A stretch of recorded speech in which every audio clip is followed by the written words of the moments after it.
인으로서 멋지게 하나님 앞에 헌신하고 있는 그 모습이 굉장히 관심이 기울여져서 이제 오늘 다저스가 또 이겼어요. 그래서 3승 2패가 되어져 가지고 다음번에 커쇼가 나오게 됐더라고요. 토요일 날 아마 게임을 하는 모양인데 굉장히 그 커쇼 게임을 저는 한 번도 못 봤습니다, 사실. 그래서 이제 그 동영상을 보고 난 뒤부터 커쇼가 어떻게 볼을 던질지 또 하나님이 어떻게 도와주실지 굉장히 기대되는 가운데 토요일날 저녁에 아마 하는 것 같은데 한번 관심 있게 좀 보려고 생각 중에 있습니다. 위에서 기도해 주시고 이 홈페이지를 통해서 우리 사랑하는 성도님들이 귀한 교제가 꼭 있어지시기를 바랍니다. 예, 이제 큐티 나는 방은 주일 오후 1시에 있고 수요일날 또 예배 후에 있겠습니다. 우리 성도님들이 큐티 나는 방에 관심을 기울여 주시고 기도해 주시고 참여하기를 원하시는 분은 누구든지 참여하실 수가 있겠습니다. 이번 주 암송 구절 한번 보도록 하시겠습니다. 이번 주 암송 구절은 로마서 1장 16절인데요. 같이 한번 읽어보고 한번 암송을 하도록 하겠습니다.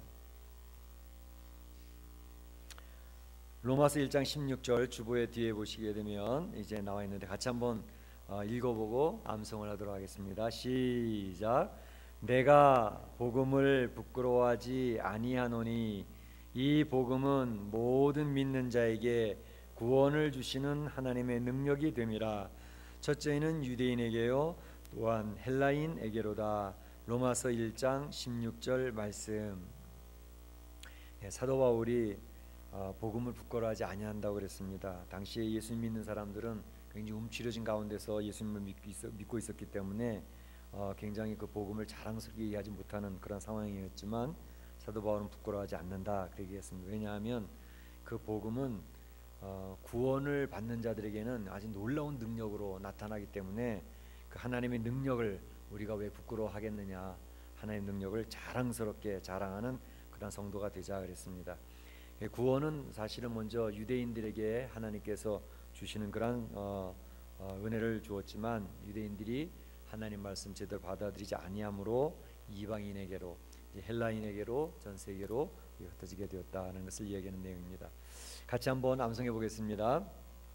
이제 암송하시는 분들은 저를 쳐다보시고 암송을 하시고 아직 잘 안 외워지시는 분들은 보고 읽으시면 되겠습니다. 자, 시작. 내가 복음을 부끄러워하지 아니하노니 이는 모든 믿는 자에게 구원을 주시는 하나님의 능력이 됨이라. 첫째는 유대인에게요 또한 헬라인에게로다. 로마서 1장 16절 말씀. 외우시는 분들이 굉장히 많습니다. 굉장히 감사합니다. 하나님의 말씀을 열심히 외우시면 이 말씀이 여러분들의 삶에 큰 능력으로 나타날 것입니다.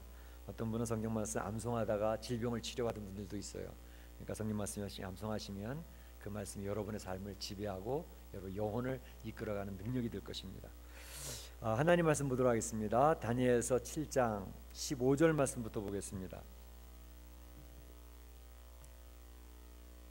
다니엘서 7장 15절 말씀부터 28절 말씀까지 제가 쭉 봉독을 하겠습니다. 잘 들으시면서 무슨 내용인지 한번 묵상해 보시길 바랍니다. 다니엘서 7장 15절. 나 다니엘이 중심에 근심하며 내 머릿속의 환상이 나를 번민하게 한지라. 내가 그 곁에 모셔선 자들 중 하나에게 나아가서 이 모든 일의 진상을 물음에 그가 내게 말하여 그 일의 해석을 알려주며 이르되 그 내 큰 짐승은 세상에 일어날 네 왕이라. 지극히 높으신 이의 성도들이 나라를 얻으리니 그 누림이 영원하고 영원하고 영원하리라. 이에 내가 넷째 짐승에 관하여 확실히 알고자 하였으니 곧 그것은 모든 짐승과 달라서 심히 무섭더라. 그 이는 쇠요 그 발톱은 노시니 먹고 부서뜨리고 나머지는 발로 밟았으며 또 그것의 머리에는 10뿔이 있고 그 외에 또 다른 뿔이 나오매 3뿔이 그 앞에서 빠졌으며 그 뿔에는 눈도 있고 큰 말을 하는 입도 있고 그 모양이 그의 동류보다 더 커 보이더라. 내가 본즉 이 뿔이 성도들과 더불어 싸워 그들에게 이겼더니 옛적부터 항상 계신 이가 와서 지극히 높으신 이의 성도들을 위하여 원한을 풀어 주었고 때가 이름에 성도들이 나라를 얻었더라. 모신 자가 이처럼 이르되 넷째 짐승은 곧 땅의 넷째 나라인데 이는 다른 나라들과는 달라서 온 천하를 삼키고 밟아 부서뜨릴 것이며 그 열불은 그 나라에서 일어날 열 왕이요 그 후에 또 하나가 일어나리니 그는 먼저 있던 자들과 다르고 또 새 왕을 복종시킬 것이며 그가 장차 지극히 높으신 이를 말로 대적하며 또 지극히 높으신 이의 성도를 괴롭게 할 것이며 그가 또 때와 법을 고치고자 할 것이며 성도들은 그의 손에 붙임바 되어 한 때와 두 때와 반 때를 지내리라. 그러나 심판이 시작되면 그는 권세를 빼앗기고 완전히 멸망할 것이요 나라와 권세와 온 천하 나라들의 위세가 지극히 높으신 이에 거룩한 백성에게 붙임바 되리니 그의 나라는 영원한 나라이라. 모든 권세 있는 자들이 다 그를 섬기며 복종하리라. 그 말이 이에 그친지라. 나 다니엘은 중심에 번민하였으며 내 얼굴빛이 변하였으나 내가 이 일을 마음에 간직하였느니라. 아멘. 아멘. 저희가 이제 다니엘서를 쭉 살펴보고 있는데요. 1장부터 6장까지 살펴볼 때는 조금 그래도 이게 그렇게 어려워 보이지 않았습니다. 뭐 환상도 나오고 꿈의 해석도 나오고 그랬지만 지금 역사적인 내용들로 이렇게 배경이 되어져 있기 때문에 그렇게 어렵지 않았습니다. 그런데 이제 7장부터 마지막 12장까지 이제 보시게 되면 좀 어렵습니다. 그 내용이 이제 갸우뚱 이게 무슨 말이야? 참 알 수가 없다. 그렇게 생각되는 내용인데 그 내용들 전체는 이제 그 예언에 대한 내용입니다. 요한계시록처럼 묵시록처럼 되어져 있어서 그 말씀들과 연결되어져서 이제 말씀을 살펴보게 되는 것이죠. 그래서 좀 이해하시기 힘들지만 기본적으로 그것은 하나님께서 이 세상 역사에 대한 것들을 이야기하고 계시다라는 것을 생각하시면 되고요. 그 역사의 주인, 이 역사를 이끌어 가시는 분은 하나님이시다라는 것을 중심을 잡고 있으면 됩니다. 그러니까 다니엘서 전체가 이 세상의 주인, 이 역사의 주인, 그분은 하나님이시다, 세상을 심판하시는 심판주가 되신다 하는 것을 이야기하는 게 다니엘서의 전체 핵심이거든요. 그러니까 그 내용들을 생각하시면서 7장부터 쭉 살펴보겠는데요. 너무 어려운 내용들은 좀 스킵하면서 좀 어렵지 않게 전체적인 이렇게 그 그림을 좀 그려가면서 보는 방식으로 보려고 합니다. 나중에 요한계시록도 한번 보긴 보겠지만 요한계시록도 마찬가지입니다. 요한계시록도 그 해석에 너무 세밀하게 치중해서 해석을 하기 시작을 하면 성도들이 혼돈이 와요. 그렇기 때문에 요한계시록 전체에서 이야기하는 큰 그림들, 그래서 그 전체가 어떻게 흘러가고 있는지 하는 그런 내용들을 살펴보면서 이 세상의 역사가 어떻게 흘러가고 끝이 마지막 때 종말이 어떻게 하나님 이끌어 가실지 그 큰 그림들을 보면서 살펴보려고 합니다. 오늘 이 다니엘서 7장을 보게 되면 이제 우리 앞에 부분은 읽지 않았지만 이제 보게 되면 이 7장에는 이제 환상이 나오거든요. 세 가지 환상을 보는 내용이 나오는데 그 환상을 보았을 때의 시기를 7장 1절을 보게 되면 바벨론 벨사살 왕 원년에 다니엘이 그의 침상에서 꿈을 꾸며 머릿속으로 환상을 받고 그 꿈을 기록하며 그 일의 대략을 진술하니라. 그러면서 시작을 합니다. 그러니까 벨사살 왕 원년에 이렇게 얘기를 하니까 바벨론 왕 벨사살 왕 이 원년에 얘기하니까 이제 성도들이 혼돈이 되는 거예요. 왜냐하면 이미 바벨론 왕 벨사살 왕은 죽었잖아요. 어디서? 5장에서 벨사살 왕이 죽은 거를 살펴봤잖아요. 뭐 사람들 모아놓고 향락을 즐기며 잔치하다가 또 성벽 주변에 이제 수로를 만들어 놓고 이제 완벽한 요새라고 생각하면서 마음 놓고 하다가 술 먹고 그리고 교만해져 가지고 하다가 메네메네덱의 우바르신 글자가 막 나타나 가지고 그 말씀을 해석해 주는 가운데 그 다음에 들어와서 다리오 왕이 들어와서 다 처치하고 벨사살 왕은 죽었거든요. 근데 왜 7장에서 벨사살 왕이 또 나오느냐 말이죠. 그러니까 여기서부터 이제 성도들이 혼동이 되는 거예요. 아니 앞에서는 차례대로 이렇게 쭉 나와서 이제는 느부갓네살 왕이 있고 벨사살 왕이 있고 그 다음에 벨사살 왕이 죽고 난 다음에 그 다음 메데파사의 다리오 왕이 등장하고 순서들이 역사 쭉 나왔는데 7장에 오더니 또다시 앞으로 쭉 내려가가지고 벨사살 왕 원년에 다니엘이 꿈을 꾸고 환상을 보게 되었다 이렇게 나오니까 성도들이 이건 뭐야 도대체 이렇게 되는 거죠. 왜 그러냐면 말씀드린 것처럼 1장부터 6장까지는 역사적인 순서에서 기록이 되어졌어요. 그런데 7장부터 마지막 장까지는 다니엘이 직접 받은 환상, 계시의 내용들을 모아서 기록을 해놨기 때문에 앞에 있는 역사적인 순서에 의해서 기록되지 않았습니다. 그러니까 지금 사실 이 7장에 있는 내용은 5장에 있는 내용보다 더 앞선 내용일 수가 있습니다. 5장은 벨사살이 죽는 내용이니까 말이죠. 그러니까 그렇게 생각을 하시고 받아들이면 되겠고요. 그러니까 7장부터는 다니엘이 직접 받았던 환상들의 내용을 통해서 이 세상의 역사가 어떻게 진행될 것인지에 대해서 이야기해 주시는 귀한 계시들을 받았구나 이렇게 생각하시면 되겠습니다. 그런데 이 7장에는 나중에 읽어보시면 아시겠지만 세 가지의 큰 환상을 보여줍니다. 세 가지 환상이 뭐냐 하면 첫째는 네 가지의 짐승의 모습을 설명하는 게 4절부터 8절까지 나옵니다. 네 가지 짐승이 환상이 보여진 거예요. 두 번째로는 옛적부터 계신, 옛적부터 항상 계신 이가 왕좌에 자장하고 계시더라 라고 하는 환상을 봤다는 거죠. 그게 9절부터 12절까지 나오고 있고요. 그 다음에 세 번째 본 환상은 뭐냐면 인자 같은 이가 그 옛적부터 영원히 계셨던 그분 앞에 인도함을 받고 있는 환상을 보았습니다. 그게 13절부터 14절까지의 내용이에요. 그리고 이제 우리가 오늘 읽은 15절부터는 그 앞에 있는 내용들이 도대체 뭐냐 하는 걸 해석해달라 그래서 그 환상에 대한 해석이 나와 있는 부분이 제가 읽어드린 봉독해드린 그 내용입니다. 그러니까 17절 있는 전체적인 내용이 내용들을 살펴볼 수가 있죠. 그래서 이제 그 보여줬던 세 가지 환상들을 조금 더 설명을 해 보겠습니다. 먼저 네 가지의 짐승의 모습이 보여졌다 그랬잖아요. 그 네 가지 짐승이 어떤 모양, 어떤 짐승들이었냐면 첫째는 사자 모양이 있었어요. 사자의 모습을 보여줬고, 두 번째는 곰의 모습을 보여줬고, 세 번째는 표범의 모습을 보여줬고, 네 번째 짐승은 좀 특이하게 되어져 있는데 10뿔 달린 짐승의 모습을 보여줬어요. 이렇게 네 가지 짐승의 모습을 보여주었다고요. 근데 그 짐승들이 좀 특이하게 생겼어요.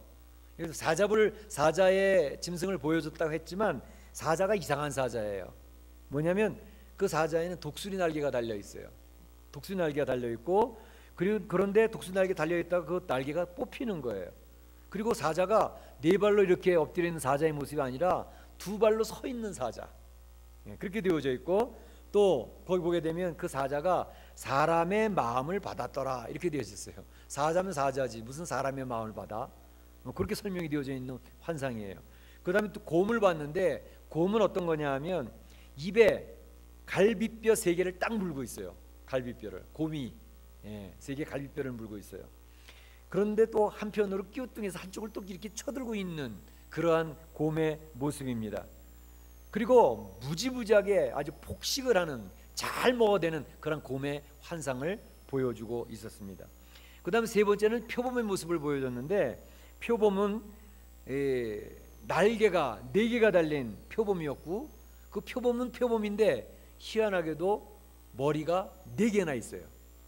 괴상망측 괴물이죠. 근데 표범이래. 표범인데 머리가 4개 달리고 날개가 4개 달려있는 그런 표범의 모습을 다니엘이 봤다는 거예요. 꿈에서, 환상으로. 그 다음에 네 번째 봤던 짐승, 10뿔 짐승은 어떤 모양이었냐면 10뿔이 달린 짐승인데 굉장히 무섭고 강한 짐승. 그 이빨이 철로 되어져 있어요. 발톱은 노수로 되어져 있다고 그러고요. 그리고 막 부시기도 잘하고 막 밟아대는데 뭐 굉장히 포악하게 밟아대는 그런 잔인성이 있는 그런 짐승이었습니다. 근데 거기서 작은 뿔 하나가 쭉 이렇게 나더니 10뿔 중에서 3뿔을 뽑아버리고 말이죠. 그 작은 뿔이 점점 힘을 얻어가는데 그 작은 뿔에는 눈둘이 있고 입이 있어가지고는 그 입에서 큰 말을 막 소리치는 그런 작은 뿔이 있어요. 이 내용을 보면 여러분 혹시 요한계시록에 있는 내용들이 좀 생각나지 않습니까? 요한계시록을 쭉 보시다 보면 10뿔이 있고 작은 뿔이 있고 뭐 그런 거 또 나오거든요. 그러니까 이 다니엘서는 요한계시록과 연결되어져 있는 그런 예언서입니다. 그러니까 구약의 묵시록이 다니엘서예요. 신약의 묵시록은 요한계시록이고, 그러니까 그런 내용들이 연결되어져 있습니다. 그래서 이제 그런 내용을 이제 보았고, 그 다음에 두 번째로 봤던 환상이라는 게 뭐였죠? 옛적부터 항상 계신 이의 보좌를 보았습니다. 보좌가 딱 보이는데 그 보좌에는 옛적부터 계신 분이에요. 항상 계신 분. 근데 옷을 입었는데 그 옷이 얼마나 흰지, 흰눈같이 하얗게 휘어져 있는 그런 옷을 입고 계셨고, 또 머리털은 아주 양털같이 하얗게 띄어져 있는 그런 머리털을 가지신 분. 그리고 그 앉아있는 보좌는 불꽃이 붙어있는 그런 머리털, 그런 보좌였어요. 그리고 그 보좌 밑에는 바퀴가 달려 있는데 바퀴에는 막 불이 붙어서 막 이렇게 나오는 그러한 그런 보좌에 앉아 있었고요. 그 다음에 거기에서 불이 막 솟구쳐 나오는 그러한 모양을 보게 되었습니다. 그런데 그 옛적부터 항상 계시니 그분을 모셔서 수종드는 사람이 수천과 만만이라 이렇게 했습니다. 많은 사람이 그 보좌를 다 이렇게 섬기고 있는 그런 모습이었습니다. 그거는 누군지 대충 짐작이 되시죠? 예, 우리 하나님 그 보좌에 다 좌정하고 계신 모습을 이제 다니엘이 봤던 거죠. 그 다음에 또 세 번째로 봤던 환상은 뭐냐면 하늘에서 구름을 타고 오시는 분이 있는데 인자 같으시니, 그래서 인자 같으시니, 예, 인자 같은 이가, 내가 또 밤 환상 중에 보니 인자 같은 이가 하늘 구름을 타고 와서 옛적부터 항상 계신 이에게 나아가 그 앞으로 인도되매, 그랬습니다. 예, 13절 14절입니다. 그런데 바로 그 옛적부터 항상 계셨던 그분이 그에게, 구름 타고 오신 그에게, 인자 같은 그에게 권세와 영광과 나라를 주고 백성과 나라들과 모든 언어를 말하는 모든 자들이 그를 섬기게 하였으니, 모든 사람들이 그를 섬긴다는 거죠. 그의 권세는 소멸되지 아니한 영원한 권세요, 그의 나라는 멸망하지 아니할 것이라. 그것도 짐작은 되죠. 누구를 의미하는지? 메시아 왕국을 얘기하죠. 메시아, 예수 그리스도의 왕국, 하나님의 나라를 이야기하는, 그래서 인자 같으니 메시아가 임한 그런 환상을 보게 된 거죠. 그런데 이제 대충 짐작은 되는데 사도 이 다니엘이 이 환상을 보면서 막 고민을 하는 거, 번민을 하였더라 그랬어요. 다니엘이 중심에 근심하여 내 머릿속에 환상이 나를 번민하게 한지라 그랬어요. 번민하게 한지라. 이게 뭘까? 사실 다니엘은 꿈에 관해서는 전문가 아닙니까? 느부갓네살 왕의 그 풀지 못했던 꿈 다 풀어줬잖아요. 벨사살 왕이 그 벽면에 쓰여졌던 글도 풀어주고 말이죠. 그래서 그 사람들이 가장 어려운 문제는 다 다니엘에게 들고 와서 풀어달라고 해서 풀어주고 해몽해주고 하는 그런 일이 있었는데, 정작 다니엘 자기 자신의 꿈에 대해서는 풀 수가 없는 게 도대체 무슨 일인지 모르겠단 말이에요. 그러니까 그가 고민에 빠진 거예요. 이게 사람이 이게 인간의 한계인 것 같아요. 다니엘 그러면 다른 사람 것도 잘 푸는 사람이니까 자기 것도 잘 풀겠지 생각했는데 자기 걸 못 푸는 거예요. 근데 사실 이 예언의 말씀, 성경에 있는 말씀도 그렇고 이 예언의 말씀을 사사로이 풀지 말라 그랬어요. 굉장히 조심스럽게 신중하게 풀어야 된다는 거예요. 베드로서 1장 20절에 있잖아요. 모든 예언은 사사로이 풀 것이 아니니 예언은 사람의 뜻으로 난 것이 아니기 때문에 그러하다, 이렇게 얘기를 하고 계시거든요. 근데 보통 하나님의 말씀을 풀 때 굉장히 조심해야 되는 부분들이 많이 있는데 우리가 잘못 풀어가지고 문제를 일으키는 경우들이 많아요. 근데 특이하게 여러분 이단들하고 한번 접촉해 보신 분들 계시죠? 이단들하고 접촉을 해보면 이단들은 하나님의 말씀을 기가 막히게 아주 명확하게 풀어냅니다. 그들의 얘기를 들으면 쏙 빠져들어가도록 그렇게 그 문제를 풀어내지요. 특히 성경에서 이야기하지 아니한 부분들, 또 궁금해하는 부분들, 이게 이 계시가 열려지지 않냐고 닫혀 있는 부분들이 많이 있어요, 성경 안에는. 그런데 그 닫혀 있는 부분을 마치 자기만 혼자 그 계시를 받은 것인 양, 하나님께 그런 계시를 깨달은 양, 그 내용을 아주 명확하게 정말 클리어하게 그걸 딱 풀어서 설명을 할 때 보통 그런 분들은 이단에 속해 있는 경우들이 많습니다. 그때 조심을 하셔야 돼요. 여러분 통일교회 혹시 통일교하고 이렇게 접촉해서 보셨던 분 계실지도 모르겠어요. 통일교회는 그 성약서라고 하는 것을 중심으로 해서 이제 그 성약서도 설명해줘 해설하는 원리강론이라는 게 있습니다. 이제 문선명 씨가 돌아가셔서 그 이후에 어떻게 진행될지 모르지만 많은 사람이 주목하고 있죠. 근데 그 원리 강론에 보게 되면 성경을 기가 막히게 해석을 해놨습니다. 저도 한번 읽어봤어요. 그런데 많은 그 원리 강론에 빠지는 사람들이 주로 엘리트층들이에요. 대학생들이에요.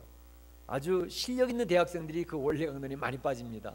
왜냐하면 우리가 궁금해하고 이게 뭐야, 이게 말도 안 되는 소리네, 그렇게 넘어갔던 그런 부분들을 그 원리 강론에서는 아주 기가 막히게 설명을 잘하고 있습니다. 그러니까 그 말에 다 빠져들어가는 거죠. 예를 하나 들어볼까요? 아담과 하와가 에덴 동산에서 타락을 하잖아요. 그런데 하와가 선악과를 따먹었다고 하는 그것에 대한 비유를 어떻게 해석을 하는지 저는 그걸 처음 보는 순간 야, 어떻게 이렇게 해석을 할 수가 있을까라는 생각이 들었는데, 그건 바로 하와가 뱀과의 성적인 관계를 맺음으로 말미암아 죄악에 빠졌다 이렇게 얘기를 합니다. 그래서 통일교에서는 반드시 통일교의 이제 깊은 직분이 점점 깊어지면 맨 처음에 초신자들한테는 얘기하지 않지만 나중에 통일교의 어느 정도 수준에 올라가 직분자가 되어지면 그 사람들은 이 결혼할 때도 그렇고 모든 피가름이라고 하는 행사를 해요. 피가름이라는 얘기 들어보셨습니까? 네. 그래서 왜냐하면 성적으로 더러워졌기 때문에 문선명이를 통해서 받게 되는 깨끗한 피를 수혈받아야 된다고 해가지고 그들은 그 왜 백석이 많은 사람들 그 결혼식 하는 거 있잖아요. 그렇죠? 500명이 모여서 하고 1000명이 모여서 결혼식하고 몇만 명이 모여서 결혼식했다. 그 잠실운동장에 쫙 전 세계 사람들 다 불러놓고 짝을 문선명에서 막 지정해 주는 대로 짝 맞춰 쭉 결혼시키잖아요. 근데 거기에서 반드시 하는 요식행위가 하나가 뭐냐면 피가름입니다. 그 피가름 행사가 하와로 말미암아서 더러워졌던 피를 깨끗게 하는 피에 수혈하는 그런 예식을 치루어요. 그러니까 그런 것을 통해 가지고 문선명의 이 통일교가 굉장히 강력한 그런 체제가 되어지고 있는데, 어쨌든 그 원리학은 이런 것들을 보게 되면 뭐 성경에서 궁금해하는 것들은 기가 막히게 풀어놨어요. 그건 잘못된 거죠. 성경이 이야기하지 않은 것들은 이야기하면 안 됩니다. 성경에서 말하지 않고 있는 부분은 이게 덮어가야 돼요. 그런데 그것을 알아내려고 막 그러다 보면 자칫 이단으로 빠지게 되는 경우들이 많다는 점, 그걸 꼭 기억을 하시면 좋겠습니다. 다니엘도 여기서 풀려지지 않으니까 자신도 해결할 수가 없으니까 여기 그 사람들 앞에 나와서 이제 묻잖아요. 다니엘이 뭐라 그럽니까? 내가 그 곁에 서서 모셔 선자들에게 하나에게 나아가서 이 모든 일의 진상을 물으매. 이게 도대체 무슨 뜻입니까? 제가 이런 꿈을 꿨는데 도대체 알 수가 없습니다. 그래서 묻게 되는 거죠. 그러니까 거기 있던 분이 설명을 해주는 내용이 이제 우리 본문에 나옵니다.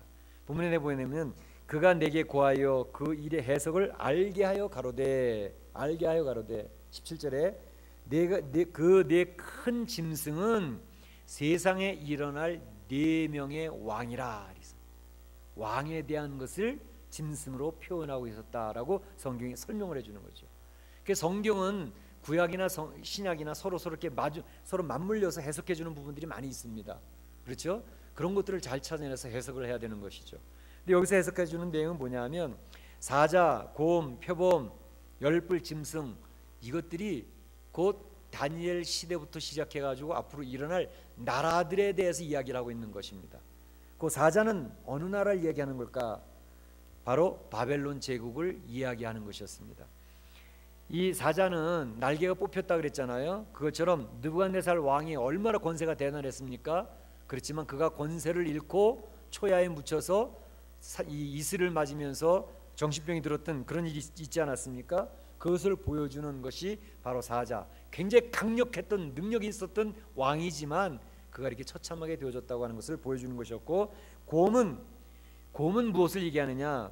새 갈빗대를 물고 있습니다. 새 나라를 정복했던 나라 메대와 파사를 이야기합니다. 애굽도 물리쳤고 마게도니아도 물리치고 그 주변에 있는 나라를 물리쳐 세 나라를 입에다 물고 있단 말이죠. 그리고 주변에 있는 나라들을 아주 왕성한 정복력을 가지고 그 주변에 있는 나라를 물리쳤던 메대 파사를 이야기합니다. 또 한편을 들고 있다고 하는 것은 뭐냐면 메대 파사가 서로 동맹군인데 특별히 파사는 페르시아를 이야기합니다. 페르시아가 좀 더 강력한 힘을 가졌다고 하는 것을 보여주었던 것이죠. 그 다음에 표범은 무엇을 얘기하냐면 동작이 굉장히 빠르지요. 그리고 정복력이 굉장히 빨랐던 바로 헬라 제국, 그리스를 이야기하고 있었던 것입니다. 머리가 넷이라 그랬잖아요. 머리가 넷. 나중에 헬라 제국이 어떻게 됐습니까? 알렉산더 대왕이 전 세계를 확 정복을 해놓고 일찍 죽잖아요. 알렉산더 대왕이 일찍 죽었잖아요. 죽고 난 다음에 4명의 분할 통치가 이루어지잖아요. 그렇죠? 애굽을 통치하고 마게도냐를 통치하고 시리아를 통치하고, 그래서 소아시아를 통치하고, 그 4명의 왕들이 있었단 말이에요. 알렉산더 대왕 죽고 난 다음에 헬라 제국이 셀리큐스라든지 카산더라든지 또 안티파스라든지 이런 4명의 왕들이 그날 때 했던 것을 보여주고 있습니다. 그 다음에 열불 짐승은 바로 강철같이 강하다. 이빨이 철로 되어 있다 그랬잖아요. 발톱은 노수로 되어져 있고요. 막 질빨고 아주 잔인하게, 그리고 호전적인 나라, 전쟁을 좋아하는 나라. 그 나라는 누구를 얘기하냐면 바로 로마 나라를 이야기하는 것이었습니다. 로마를 이야기하는 것이었어요. 지금 다니엘이 살고 있던 시대에 경험했던 나라들은, 바벨론은 다니엘이 경험을 했어요. 바벨론 제국을. 그리고 메데 파사까지도 다니엘은 경험을 했어요. 그러나 다니엘이 경험하지 못한 나라는 헬라와 로마는 경험하지 못한 나라예요. 헬라 시대는 다니엘이 없었어요. 로마 시대는 물론 없었고.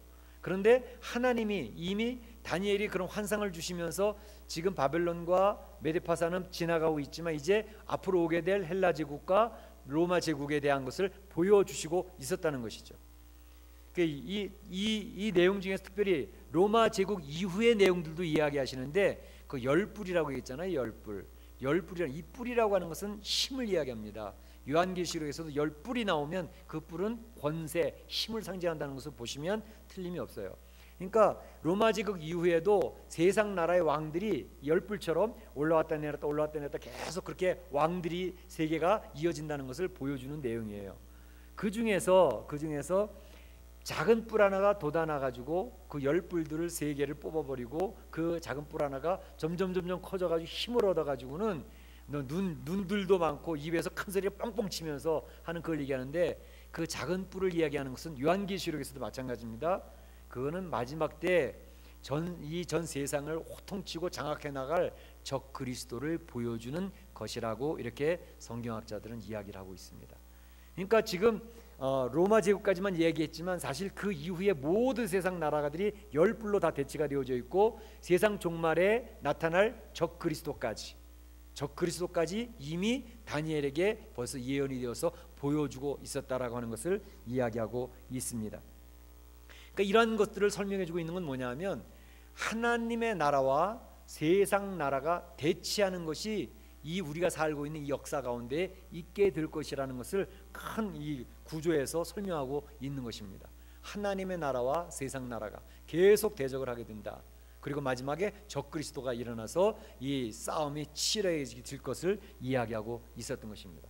그러면 세상 끝이 도대체 어떻게 되느냐, 어떻게 되느냐에 대한 것, 그것에 대해서도 여기서 지금 언급을 하고 있어요. 사실은 언급하고 있는데, 그런 자세한 내용들은 나중에 요한계시록 더 자세하게 많이 나오지만, 여기서 큰 틀로 얘기하는 내용은 뭐냐면, 결국은 세상 나라는 하나님의 나라에 대해서 적극적으로 대항을 할 것이다 라는 것을 이야기하고 있습니다. 이 세상 나라들은 지금 이 세상 나라 있잖아요. 미국도 있고 러시아도 있고 중국도 있고, 이 세상 나라들은요 결국은 하나님의 나라와 대치하는 그런 나라가 되게 될 것입니다. 그런데 그러한 세상 나라들이 사실은 하나님의 나라, 하나님 나라 백성들을 굉장히 위협하고 힘들게 할 것이라는 사실을 이야기하고 있습니다. 21절에 보게 되면, 이 뿔이 적그리스도의 이 힘을 얻은 이 세상이죠. 이 뿔이 성도들로 더불어 싸워 이기었더니, 성도들을 이긴다는 거예요. 성도들이 그 앞에서 힘들게 된다는 거죠. 25절에 보게 되면, 그가 지극히 높으신 자를 대적하며 성도를 괴롭게 하였다 그랬습니다. 그 세상에 권세를 진 그 권세자가 성도들을 많이 힘들게 할 것입니다. 마지막 때에는. 그러니까 우리 성도들이요 그런 마음의 준비가 되어져 있어야 돼요. 우리 성도들이 지금은 평화의 시대, 지금은 참 이렇게 우리 예수 믿어도 예수 믿는다고 누가 뭐라 하는 사람도 없고 핍박하는 사람도 없고 힘들게 하는 사람 없지만, 우리가 살다가 종말이 가까워지면 예수 믿는 것처럼 힘들어지는 시대가 없어요. 예수 믿는다는 것 자체가 굉장히 힘들어지는 시대가 올 거예요. 교회 나가서 예배 드리는 게 이렇게 자유롭게 예배 드릴 수가 없는 시대가 올 거예요. 예수 믿는다는 것 자체를 정말로 생명을 걸고 믿어야 되는 그런 시대가 올 거예요. 마치 지금 북한에서 지하 성도들이 생명을 걸고 예수님을 믿고 있는 것과 비슷한 그런 시대가 이제 전체적으로 모든 성도들 앞에 그러한 일들이 놓이게 될 수도 있다라는 사실입니다. 그것을 위한 마음의 준비가 되어져 있어야 돼요. 그걸 미리 준비하고 있으면 그런 것이 오더라도 대처할 수 있는 힘이 생기잖아요. 근데 편안하게 가만히 있다가 우리는 항상 축복만 받을 건데, 우리 잘 될 건데 무슨 걱정? 그러다가는 다 쓰러져 버려, 다 넘어져 버리죠. 그러니까 예수 믿는 게 지금은 편안하니까 감사한데 예수 믿는 것 자체가 힘들어지는 시대가 올 수도 있다. 감옥을 가야 될지도 모르고 순교를 당해야 될지도 모르고 예수 믿는 것 때문에 내 생명을 포기해야 될지도 모르는 때가 올 수도 있다라는 생각을 꼭 하실 필요가 있습니다. 그러면 참 겁나지요. 예수 믿어야 되나 말아야 되나, 계속 예수 믿을까 말까. 그런데 그 다음 얘기가 우리 성도들을 위로합니다. 무슨 얘기를 하냐면, 성도들이 너무 힘이 드니까 하나님 우리 좀 살려주세요, 우리 좀 돌봐주세요, 모든 성도들 눈물로 기도하면서 하나님 앞에 매달리는데 하나님께서 그 성도들을 핍박하는 대적들을 하나님이 제압을 하시는 거죠. 그래서 하나님이 그 성도들을 보호하시는데, 성도들이 핍박받고 성도들이 고난당하고 힘든 것은 하나님의 정하신 기간에만, 딱 하나님 정하신 기간 동안만 받을 수 있는 거예요. 그 말은 뭐냐면 핍박하도록 하는 것도 하나님의 허락이 없으면 안 되고 하나님이 허락한 범위 내에서의 핍박이기 때문에 우리 성도들은 거기서 인내해서 이길 수 있는 힘이 생기는 거죠. 여기 보게 되면 한때 두때 반, 그렇죠?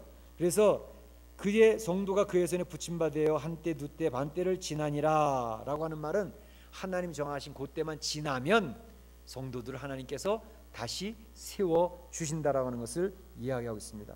특별히 26절에 보게 되면 심판이 시작이 되어지는데, 하나님의 심판의 때, 예수님이 종말이 오면서 하나님 심판을 시작을 하는데, 그때가 되면 하나님 앞에 대적하던 그 대적의 세력들, 세상의 적그리스도, 뿔, 열뿔, 또 그 작은 뿔, 이런 세상에 힘 있는 권세자들이 바로 하나님 앞에서 굴복하게 될 것이라는 것을 얘기하고 있습니다. 26절에 심판이 시작된즉 그는 권세를 빼앗기고 멸망할 것이요. 27절에 나라와 권세가 성민들에게 붙임받으니 그의 나라는 영원한 나라가 될 것이다 그랬습니다. 성도들의 나라가 영원해진다는 것을 이야기하고 있습니다. 느부갓네살 왕의 첫 번째 비유도 기억하시죠? 그 어마어마한 우상이 돌 하나가 날라오더니 무너지면서 쫙 무너지는데 나중에 돌 하나가 태산같이 됐잖아요. 그게 하나님의 나라를 이야기하는 거거든요. 하나님의 나라가 마치 이 세상 나라의 권세가 엄청나서 그 앞에서 성도들이 무서워서 벌벌 떨고 그런 시대가 오지만, 그러나 이 세상의 나라, 적그리스도가 통치하고 적그리스도의 그 기세가 한순간에 꺾이면서 하나님의 나라가 견고하게 서나가는데, 그 하나님의 나라는 영원한 나라가 될 것이라는 사실을 선포하고 있는 것이 바로 이 다니엘서의 내용이고 또 요한계시록의 내용입니다. 그러니까 끝에 승리는, 최후의 승리는 누구예요? 하나님의 백성들, 하나님의 나라가 승리를 하게 된다는 사실을 이야기하고 있는 것입니다. 그래서 우리 성도들에게도 모든 나라의 권세, 27절에도 그렇게 있잖아요. 나라와 권세, 온천하, 나달의 위세가 지극히 높으신 이의 거룩한 백성에게 붙임받으니, 거룩한 백성에게 나라와 권세와 힘이 주어진다라는 것을 이야기하고 있습니다. 그래서 그 나라는 영원한 나라가 될 것이다 라고 이야기하고 있죠. 성도들이 많은 고난의 때를 지나고 나면 성도들에게는 기쁨과 승리와 만족, 행복한 하나님의 나라를 차지하게 될 것이라는 것이 요한계시록 또 다니엘서의 묵시록 전체 내용의 핵심입니다.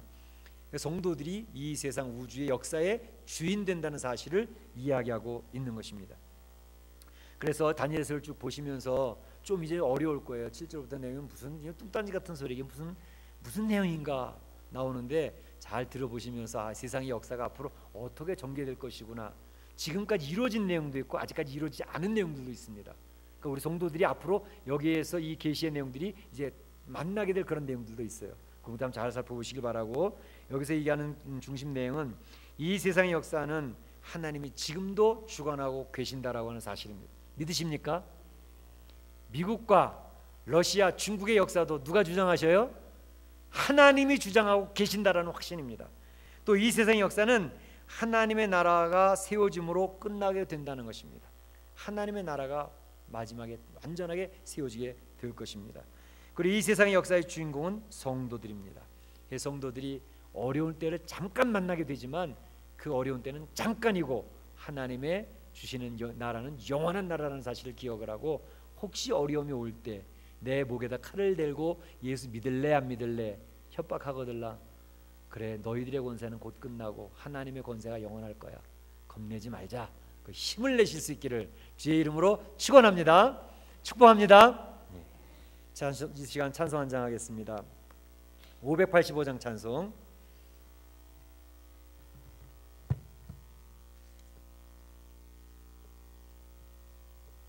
585장. 내 주는 강한 성이요